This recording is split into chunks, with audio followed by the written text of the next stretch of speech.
нан туралы өттіңдер ме? Онда нан туралы қандай тақпақ өлеңдер білесіңдер? Кім айтады? Мен. Қалима, айта қойшы енді тақпағын.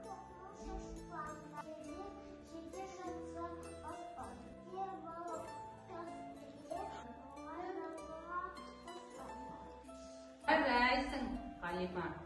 Ал ендеше мен сендерге қазақ халқының бір үзім нан атты ертегісін айтып берейін.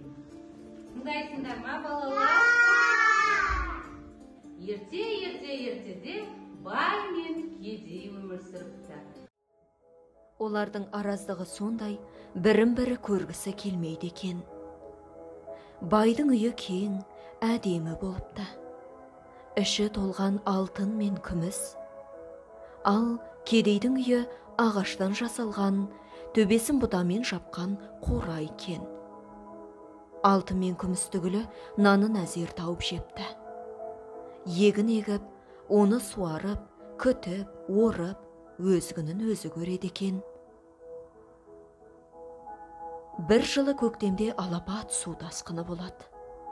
Бай алтынын көтеріп ағаштың басына шығып кетеді. Ал кедей болса, бір көмеш нанын қойнына салып, ол да ағаштың басына көтеріледі. Су тасқыны 15 күнге созылады. Бір күні қарны ашқан бай кедейге: «Әй кедей, сен мына бір кесек алтынды ал да маған бір үзім нан бер», дейді.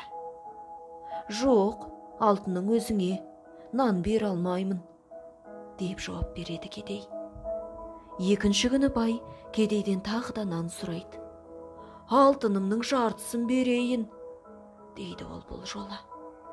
«Жоқ, бер алмаймын», деп бұл жолы да кедей келіспейді.